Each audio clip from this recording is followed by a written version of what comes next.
Hey, good afternoon, everybody. Thanks again for joining us for the latest edition of the Omohundro Institute's Digital History, Digital Humanities Coffee House. Good to see you all and welcome back. Thanks for stopping by. My name is Jim Ambuski. I am at the Roy Rosenzweig Center for History and New Media at George Mason University, and I host this along with my colleague uh, Martha Howard of the OI. She's out today, but Laurel C. is most ably assisting us, and we're delighted to have a very exciting project today. We had intended to have Dr. Nicholas Cole at the University of Oxford. We had to readjust the schedule a little bit, but fortunately, that meant that we can go to Philadelphia, to the heart of American independence, with our friends at the American Philosophical Society. So I'm very delighted indeed to introduce Bayard Miller, David Nelson, and Sabrina Bocanegra of the American Philosophical Society. They are the project leads for an exciting project you may have heard of called The Revolutionary City, a Portal to the Nation's Founding, which is a very interesting and exciting project that promises to pay huge dividends down the road in terms of scholarship and teaching, and indeed already has. And so, without further ado, it's my pleasure to turn over the floor to our colleagues from the American Philosophical Society to learn more about this exciting project. Thanks. Hello, everybody. Thanks for coming out today. And Jim, thanks for having us. This is a really great opportunity. I'm going to share my screen. I'm going to read some notes too to keep myself on time. So there's plenty of time for questions. So start out by saying that none of the people on this call are actually early Americanists. We are digital humanists, public historians, and archivists, but we work with many, many early Americanists. And this project has helped us build a community sort of around early America and how we are building this project and interpreting these sources. Uh, to sort of center us in the project, I'll read you our official project blurb. As the United States approaches the 250th anniversary of independence in 2026, we as digital humanists, archivists, and historians, we face a set of great challenges. How do we engage a fractured public in a civil civic dialogue about the democratic principles our nation was founded upon? How have those principles and the intervening history shaped our current cultural and political moment? How can we use that history and evidence-based conversations to sustain such principles into the future? These are sort of the questions that we're going into 2026 with as we develop this project. Um, like Jim said, we're from the APS, specifically the Center for Digital Scholarship. The Center for Digital Scholarship, we were founded in 2017 with the mission of using technology to explore innovative ways to provide access to APS's collections. We do this through digital access, whether it's digitization or working with born digital materials, digital scholarship, and open data. Over the past several years, we've built it up. We've done really big open data projects revolving around Benjamin Franklin and his post office, women in science, indentured servitude, and now we're working on a historic weather project as well. But our longest running and most collaborative project is the Revolutionary City. This, at its heart, is a massive institutional collaborative digitization project with the ultimate goal of creating the largest known resource of digitized documents related to the revolution as it unfolded in Philadelphia. It's a pretty big task. So we started in 2020 as a collaboration between APS, the Library Company of Philadelphia, and the Historical Society of Pennsylvania. The collaborative now actually includes Museum of the American Revolution, the Kislak Center at UPenn, as well as the McNeil Center. But we got started with some funding from the IMLS, and the IMLS funding helped us develop we call it our stakeholder year. So we brought in stakeholders that are archivists, high school teachers, historians, scholars, community college professors, educators of all varieties, even historical interpreters. We brought them together. We took advantage of the sort of that pandemic year with Zoom, so we could bring all these people from across the country into monthly conversations to talk about how you develop a digital project based around the revolution. This was a first for us. We've always sort of developed projects in a vacuum, always thinking that we know what the public wants, but never asking the public actually what they want or how people actually use our resources. So it was a very humbling year. There were a lot of times where I was sort of gritting my teeth because I felt that I know best how people access materials. But clearly, I didn't, and it was great. It was really great conversations, and we collaboratively developed a prototype for the Revolutionary City project for the portal. We used the open source software Islandora. That's a sort of Islandora is the front end. It's got a Drupal front end, a Solar. That's how we search it, and it's got a Fedora backend. That's the repository. We use this technology because it's something we know because the APS digital library is built with the same technology. Like I said, it's open source. It's got a big community. It would help us sort of bring in other people's collections in ours. So during that year with our stakeholders, they helped us develop themes around the revolution, sort of metadata schemes, ways that we can bring collections that are siloed between institutions together into one portal so that they all sort of start speaking to each other. So with help of funding from the NEH, we were able to start the process of mass digitization. During this time period, we sent out a sort of little army of digitization technicians that we were allowed to hire to HSP, to LCP, and people here at APS to start digitizing all of our collections. By all, I mean some. Right now, the current, as the portal currently stands, we've got over 6,000 objects, 46,000 pages and counting, 99 collections. It would have been nice to have 100 collections for this presentation, but maybe next week. 4 institutions and growing. And as this graph, I guess, can tell us, I put this together today, we're getting over 1,000 users per month, and that's without our official launch date isn't until July 1st of this summer. We're only getting started now, right? So as Sabrina's going to talk about, we've got big plans for digitization coming up, but it really is more than just a digitization project at this point. It sort of has come to incorporate all the various types of work that the Center for Digital Scholarship has become known for. It's big digitization, it's open data, digital scholarship, and it's highly, highly collaborative, which we're really excited about. We've got all our partner institutions. They're growing. We're working with education teams, both at the APS and externally, work with students, educators. We're still trying to bring in all these voices to help us develop this project as we lead up in 2026. Because as we know, doubling down on figuring out civic education at this time is pretty important. So that's where we're at. I'll shut up for now and I'll hand it over to Sabrina.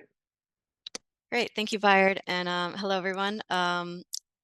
My primary focus since the beginning of this project as the project's data manager has been to get material scan and enhance the information about the material in order to start forefronting the voices of the traditionally marginalized people during this time period.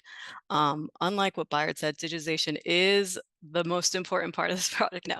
It is the foundation of this whole project, and we continue to provide or to work to provide this access to as many materials as possible. I do love to remind people that we simply cannot find these stories and these voices that we want to uncover if we don't have the documents. So to this end, our team has continued to engage different archives and special collections in the Philadelphia area and beyond, because many of the collections that we're seeking for this project are inaccessible to the masses and come from archives that will never have the ability to provide access to them. This is largely due to the fact that they are under-resourced in terms of technological capabilities and staffing, but they do have so much more to offer as way of institutional knowledge, subject expertise, and collection scope. Bayard did talk about our early phases with grant funding, where we piloted our mobile digitization unit with our original partners, HSP and the LCP, where this grant funding really allowed us to have a dedicated digitization technician on the project that worked on site with the staff. This phase produced the majority of what is in the portal today, those 99 collections, and helped us work through planning for digitization without grant funding, which is where we are now. In 2024, last year, our plans to come up with a model, this Rev City model, was meant to be adaptable and emphasize how these larger resourced organizations might help smaller, underfunded organizations provide access to their collections. So at the APS, we've been preparing for this digitization unit, the mobile digitization unit, and for some of these under-resourced institutions and onboarding in the end of 2024 and starting in 2025. So we're working right now with the Lutheran Archives Center of Philadelphia, the Girard College Special Collections, and the Philadelphia City Archives. And this mobile digitization unit is it's interesting, right? So we are able to easily transport a flatbed scanner, a few monitors, laptops for material that is loose and able to fit on a flatbed scanner. For things that are bound, fragile, or oversized, it gets a little bit more complicated without, digital cameras and that whole setup. So right now, all our alternative to that for local institutions we've been working with is using the APS overhead book scanner that we have here on site. So we've already tested this out with another partner, Andalusia Historic House, where they brought over, the staff transported the volume of digitized material that they wanted to scan. A few hours later, it was digitized and ready for pickup. And we are working with their research assistant to create metadata for each of the letters within that volume. And this partnership not only allowed us to add a new collection to the portal and add a new partner, but it also aided their work at the Historic House for upcoming conference presentation and a new exhibition. So really the onboarding process of identifying and assessing collections and discussing the needs and expectations at this point has been really important part of our work moving forward without any funding, with just a few staff from our Rev City team prepared to travel and train to digitize material and work with the staff on site. We relied heavily on the willingness of our partners to meet with us, share their space, and contribute their expertise and their time. This has made the process really run smoothly, but also added again to our creation of enhanced metadata for the portal and the understanding of the collections for our Rev City team, which brings me to David, who's going to talk about our work that comes out of this digitization. Thank you. So when we think about access, obviously scanning the materials and providing very high quality metadata is one way in which we contribute to access to these materials. But unfortunately, as we're increasingly finding, if we don't transcribe the materials, they remain inaccessible to a lot of audiences, particularly at the high school level, where I'm sure many of us have realized that a lot of people don't know how to read cursive very well anymore. And we all know that 18th century handwriting can be difficult even for people who do read cursive. It's challenging. So since the beginning of this project, people have told us that we need to really seriously engage with transcription and try to transcribe as much of the portal as possible. With over 46,000 pages, that's simply impossible to do.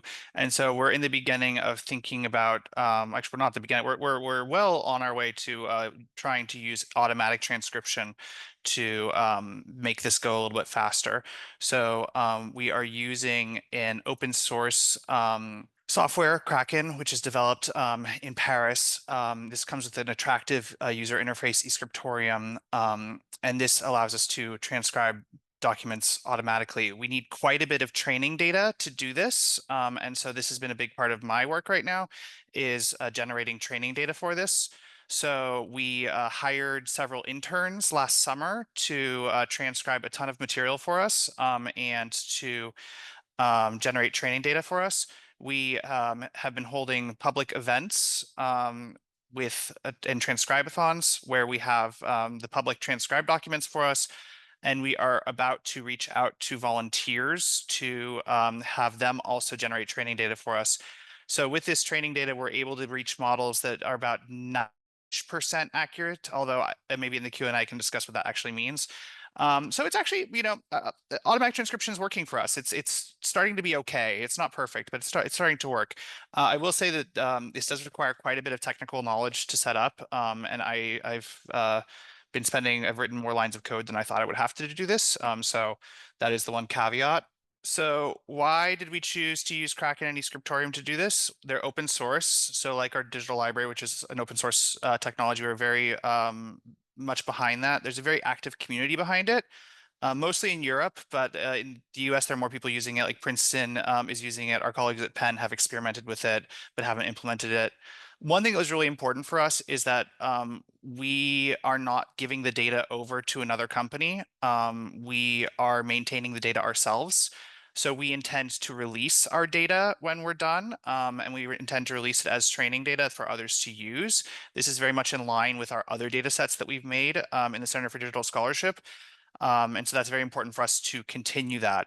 We also train the models ourselves, and what we're trying to begin to engage with a little bit as we work with interns and as we work with the public is we're trying to think about explainable artificial intelligence. So this is not a black box. Like, you can actually talk to the person who's working with it, who actually, I won't claim I know perfectly how it functions, but who knows enough about how it functions to explain what's actually going on.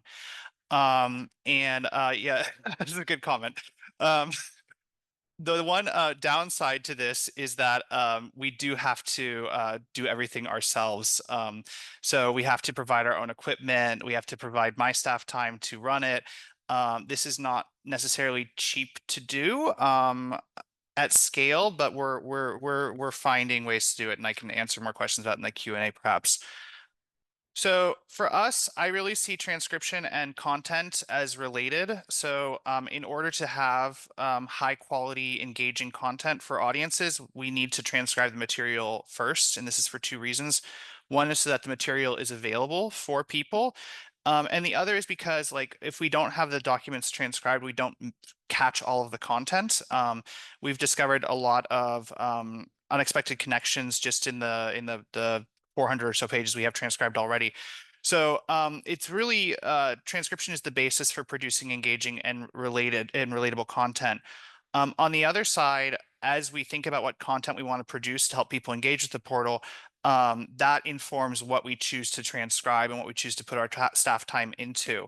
So these are really two sides of the same coin, and all this time we're spending on transcription really is necessary to make the material in the portal come alive for audiences. So the ultimate goal of all of this is that we have some type of interpretive content available to audiences. So we have hired a full-time education and engagement coordinator to help us write content. She is mostly writing content aimed kind of at the grade 7 through 12 level. But this content would also be usable in an undergraduate curriculum. And we also try to write things that are not, just so school heavy that an interested member of the public couldn't read it as well. So we're really trying to write stuff that's broadly interesting, but also has a strong educational value. That person we have through May 2026, so they're going to get us through, or June 2026. They're going to get us through to the end. The content that we're writing at the moment is mostly based around the themes that Bayard mentioned. So these were large themes that like economy, political philosophy, waging the war, lived experience that provide other ways into the portal that are not Library of Congress subject headings or not individuals. So these the content helps these themes come to life and helps show key documents in them. But then we're also trying to write content about things that we think are relevant to the moment and interesting to people. So one of our first stories was about Quaker women in Philadelphia during the Revolution, because we have a lot of material on that, but also like our two interns we had at the time were both young women, and they were able to relate to this material and also not relate to it at times. And it was interesting for them. But then we're also working on something about smallpox, which I think is a very relevant theme in the moment. And we're very interested in what are these themes that speak to the moment. And so our plans are then to solicit content from our partners in addition to the content we're writing ourselves. And also we would like to solicit content from professional historians like the people on this call. So really the sky is the limit with it. As much more content is always better for this project, I think. So we've come up with this little pyramid that sort of, I think, illustrates how we think about this project and its work. Digitization is the basis for it all. Then transcription, which makes the digitized concept accessible, and then writing interpretive content, which sort of provides a context for the transcription, and then hopefully we go out to the world and we engage and get people to think seriously and engage seriously with the legacy of the nation and its founding. I think I will shut up for now, and I will hand it over to Bayard to close us out. Yeah, I really like that pyramid. The diagram is actually drawn on my board back there. We drew it in a fury of ideas the other day of how we're going to save democracy. So it's fun. Anyway, so yeah, so like I said, big digitization coming up. So Sabrina's already in the process of doing that. Like we said, we're a small team, so it's sort of like all hands on. So everybody in the center is sort of working on this in one way or the other. Sabrina's the one that's sort of going out to all these institutions to digitize. We're also going to be engaging institutions that have previously digitized content in ways that they can bring their stuff into the project as well. Ultimately, we'd like to transcribe the whole portal, integrate all the transcriptions. We're in the process of getting our viewers set up for that right now. We're going to continue to develop interpretive material. We're going to have a big event that re-engages our stakeholder group this summer, but we're going to sort of add to that. We're going to bring in educators from the Philadelphia area, people like higher up in the school district of Philadelphia, people from all of our partner institutions. We're going to come to the APS for like an entire day's workshop, just where we talk about this project, where we can go with it, how we can get it out there, how we can engage younger audiences with it, get it into curriculum and whatnot. Yeah, and then like David said, put another plug out. We're seeking content from scholars as well. We've got some in the pipeline that's waiting to go up. So if anybody is interested in ever getting involved in this project, please do not hesitate to reach out. We're always looking for people to collaborate with. So I will stop sharing there and hand it to you, Jim. Well, that was terrific. Thank you very much. And I have questions for all three of you, but and just to remind folks, please do pop questions in the chat or raise your hand, and we'll bring you into the conversation. But speaking of saving democracy, let's start there. Probably is not as scary as it might sound in terms of the question, but you have a lot of moving parts with this project. You have a lot of institutional partners. How did you go about creating buy-in with those institutions, besides, a little bit of cheddar cheese you could offer them in terms of money, but what convinced them to participate in this project, and how do you manage those relationships from the very beginning?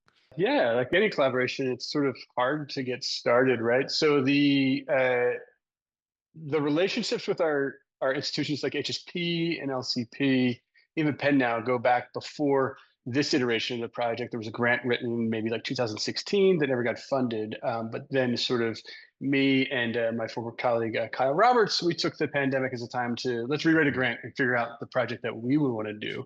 So we were able to, I think, take advantage of a lot of time that people had during that early time to like get them really involved in the project and get them to write on.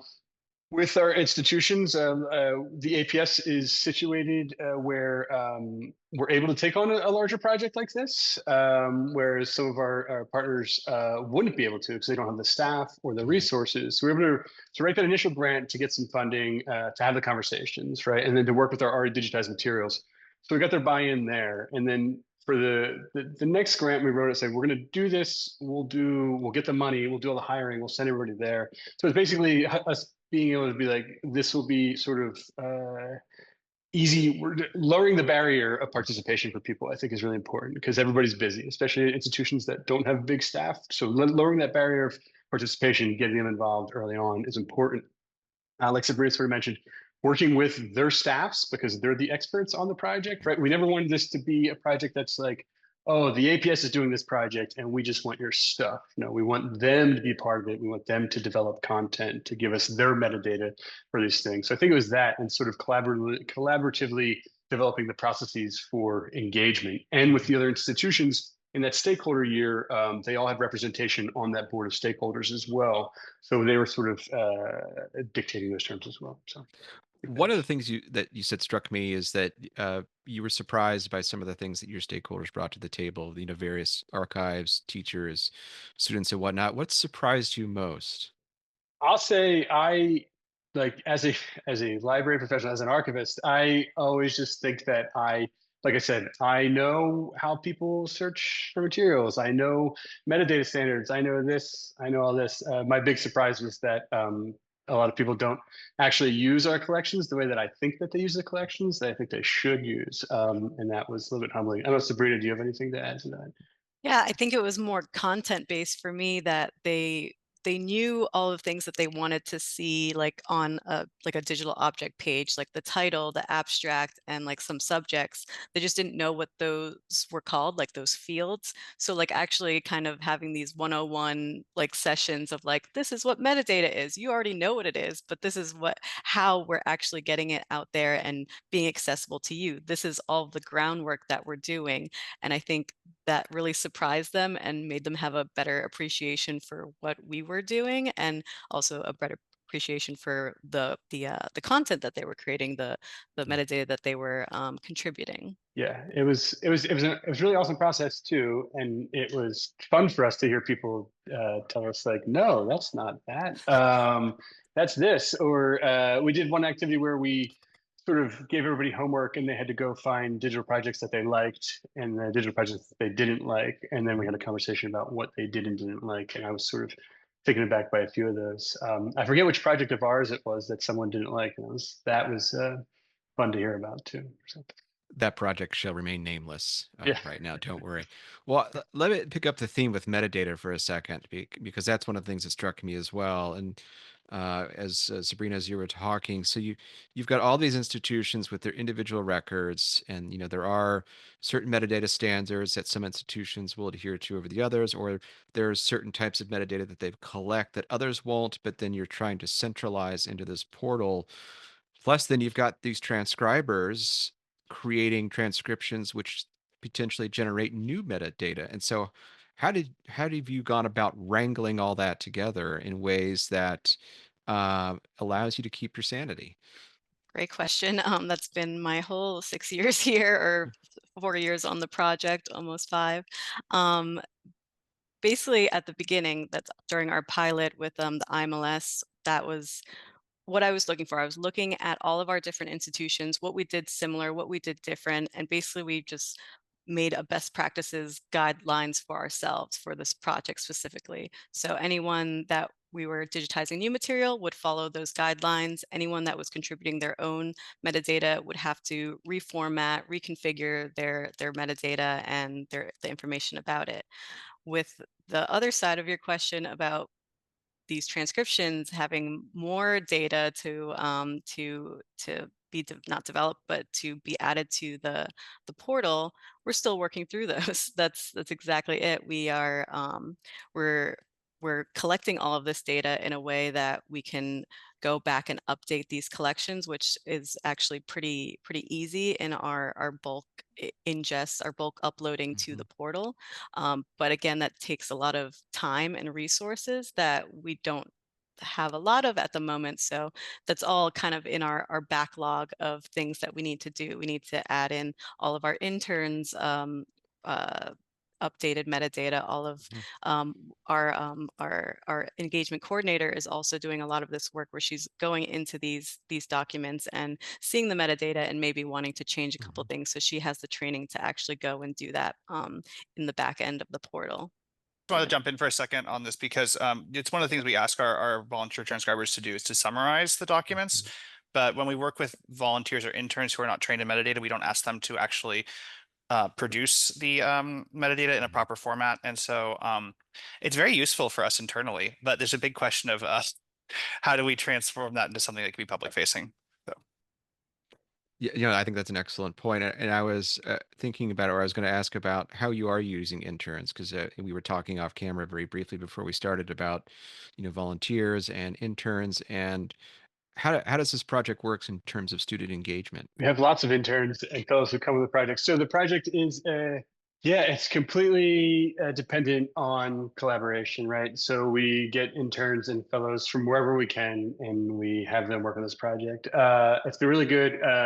These two have worked with them more than I have, so I'll let them speak to it. But I mean, that is sort of like how we're getting this project done at this point, is having these students and interns work with our materials, help us get this stuff up on the board. Right. And it's usually students that are looking for some sort of archival experience background in libraries. And we start to frame it in that way of like, okay, we do everything that this project has that we just talked about. We do the digitization part. We train them on metadata. Then they go to David for transcription and training on that. And then whatever they're producing, whether it's this content for stories and the voices that they're finding in the documents, or is it that they just want to transcribe and they want to do nothing else? David can speak more about that. Yeah, so we had well, I should also mention we had so we have different types of interns, and we did have two interns who were at the graduate level who were only focused on transcription.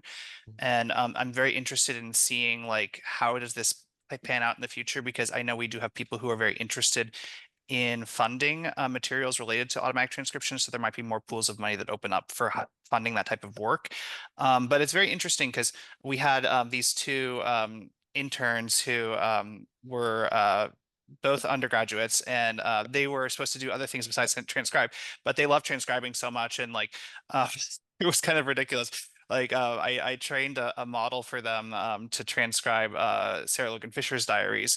And I was like, oh, it's going to come out like so, great. It's going to be so boring for you to correct it. And they were just like, I love this so much. I just want to transcribe all day. So it's really that was really heartening for us. And that really became a core of the Quaker women work that we started to do. So it feeds into everything, but definitely there are different types. We do have different types of interns that work on this project as well.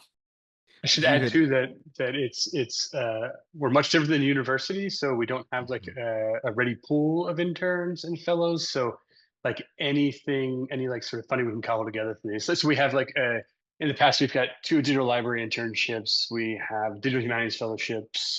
We partner with Washington College on their CV Star internship. But anything that we had, we turned into a Rev City internship, and we'll continue to do that until sort of 2026 and beyond. So. I want to ask a more detailed question about transcription in a moment, but that actually raises, Bayard, something that I was thinking about at the beginning, where you said we're not early Americanists, we're all, librarians, digital humanists, things like that. And you're bringing in interns, presumably, who may not be early Americanists as well. And so to what extent, or has there been barriers or learning curves that students or community engaged volunteers have had to overcome to participate in this project? Or is it, I'm just reading the documents, I'm interested in the material, I can understand it, once I get into it, and I don't necessarily need to know the context, but I can still produce a reliable product at the end? Yeah, I say it's a mix. So working at a place like the APS, we're sort of forced to be generalist because our collections are so vast and very different fields. But most of the interns that we get are history enthusiasts or history undergrads, graduate students. So there's that interest there for them in these documents. And this doesn't really answer the question, but we've to get over because we want sort of experts looking at all our content, so we've created a pipeline. So our early Americanists on staff will review documents, and then right now we've just been able to pull on like an actual sort of content advisor editor, so that gets the final say, and then we edit that, and then we take it and put it in the portal. David? I'm very interested in what our interns have to say as non-experts, because we want our portal to speak to other audiences besides just academic historians. And so they're actually a very good first pass for us for what is confusing to them. What do they not understand? It can be difficult at times, and definitely some of the transcription mistakes that I've run into that keep me up at night are the ones in which they've misinterpreted somebody's freedom or unfreedom because they're just not a subject expert or something like that. So there's definitely some very troubling things that we come across. But I am very interested in, just as a first base pass, what do they as non-experts get, and what do they not get? What do they find interesting? It's a really good test case for us. As you're transcribing and developing training sets, and you've, to borrow someone else's phrase from earlier in the comments, released the Kraken, what then, David, as you said earlier, what does accuracy mean in this context? So that's a really good question. So accuracy is defined by the model itself, and I don't want to get too technical, but basically, when you train a model like this, you provide some of the data for training the model and some of the data for testing, and so then it will spit out a number saying, when I ran the test, I missed this many characters, right? So I got a F instead of an S. So that is accuracy. So when we say that these models are 90% accurate, that means 90% of the characters produced are the characters that we think they should be. Now, this is complicated because that's on things that are related to the training data. So the training data contains, things we've already transcribed. It contains hands that we've already transcribed. When we apply this to a hand that we haven't transcribed before, we don't really have a good baseline to go on because we don't know how similar they are. So the accuracy can drop really quite drastically, and it can become quite gibberish. The goal here is to have a large enough sample that doesn't become an issue, but it's always going to be an issue. There's also other issues with what accuracy means. For instance, capitalization. So we can spend a lot of time arguing over whether an S or is capital or not capital. And the computer is going to say, well, I predicted a lowercase s, but the training data has a capital S. Well, that's not an error for me. I don't care. Or maybe I should care. I don't know. But in most cases, I don't really care because that's something that reasonable transcribers in most cases could disagree on. So it's really hard to I mean, at the end of the day, what feels like I judge our models by, what our interns tell us, they tell us that this one's doing really well. I judge them with my own eyes, but we also do have to put a number to it because we do want to be good digital humanists and be scientific about this. But yeah, it's accuracy is very complicated, but it's essentially just, a measure of the number of characters that were correctly predicted. And just sort of a follow-up clarifying question. So when you're training the data models, do you have to run them through each sort of individual collection, or you're at this point where you're able to aggregate the kind of whole and then apply the model to see what it'll do on a new manuscript collection? I do both. So it depends really on the circumstance. When we have 12 journals, we work with just the journal. But we all do have enough data now that we are more and more working at the level of everything that's been previously transcribed. One of the things you mentioned towards the end of your presentation is that you're looking for folks to find new stories in this material. What are some of the really interesting things that have piqued your interest as you've perused the data? And how can all the fine people here on this call either themselves or encourage their students to write something for you or transcribe or participate in the project in a different form? I'll leave it to you two because you do it more than I do. But getting involved though is that's the biggest part of this project and why we're doing it is to find different narratives of revolution. And we're doing that, like David said, through our themes and whatnot. So everything that the interns are pulling out are just new, exciting things that we haven't found before. But I will say, for that last part, yeah, for any of you that have students that are interested in this work, if you're interested in this work, you just email us at revcity@amsosoc.org. I put it in the chat. Yeah. Yeah, I think for interesting content and things that we're finding in the portal, very early on when I was at the HSP, just doing our pilot digitization, just finding things about like real people that lived through the war, right? You're not really hearing about that on, in your textbook and different books or podcasts. So just thinking about like, okay, there is a brother-sister correspondence that I was digitizing that where the sister was a little older and the brother was in the army, and she's writing back and forth to him about, has he found new love? Has he found a girlfriend? Oh, you should probably do this to get on George Washington's good side. That sort of stuff that's like really like speaks to like the human aspect of it all. Like there's still families that are living through this time and doing the same things that we do. Instead of writing letters, we're texting about, do you have a new girlfriend? I just saw this on social media, where they're not seeing that sort of thing.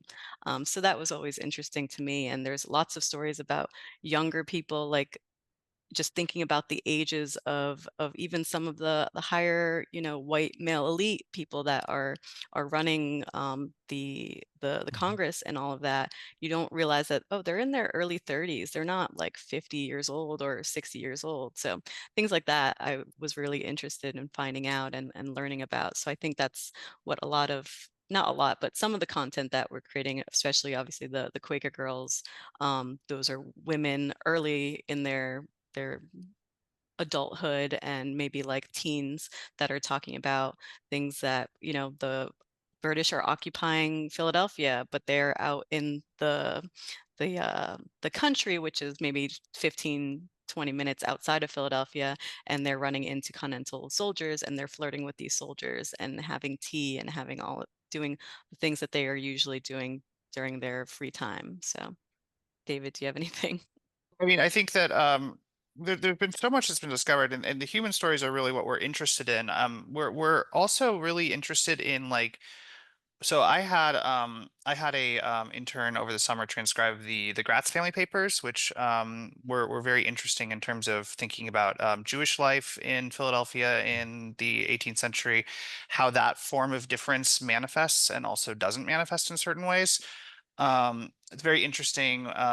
You know, my own background is in German studies, so I'm always very interested in like what non-English speakers experience, and we've come into things about that, both in the Gratz family papers and also in the Jacob Hiltzheimer diaries, which we transcribed. How is their difference in relating to the revolution and things like that coming through? You know, my two interns that I had last summer, they transcribed the Gratz family papers and the Jasper Yates papers at HSP. And those we just, you know, there's a lot of stuff, and this is like things that historians have written about before. But a lot of things about involvement with indigenous peoples. We have a staff member currently working on a piece of writing about the connections that came out of these two papers about dealings with indigenous peoples during this time. And these are things that, of course, academic historians have already written about, but we're interested in how do we make it public facing, and how do we put the human, you know, what's the connection for the person who maybe doesn't know very much about the 18th century. So those are the things that I've sort of found interesting. That's also sounds terrific. So I was to say, as somebody who runs a podcast on the lived experience of the revolution, I'm very interested in everything you just said. So I'll probably be talking to you in the near future. Does anybody else have any questions that they'd like to ask at this time? Seeing as there's none, we've had an excellent discussion. Bayard, David, Sabrina, any closing thoughts or big things you'd like our colleagues to take away, and indeed the world, since this is being recorded, to take away as you move forward with this project? Yeah, I guess I just say the same thing I keep saying, but we really want to get people to use this project. We really wanted to get it in classrooms. We do want to tell stories that just aren't out there currently being told. For us to be able to engage with the youth, we need teachers of all varieties and educators of all varieties, from university down to help us. We need to bridge that divide between the youth and academic history, right? So like, I think this project can do that. So it's still sort of, I say it's in its infancy still. It's not, so it's being developed as we go, and it's getting there. But I think that this is the type of project that can bridge that divide. So really hoping to pull lots of people in. So stay tuned and keep looking at it, because we're going to continue to develop it, and really do reach out if you have any ideas, big or small. So Great.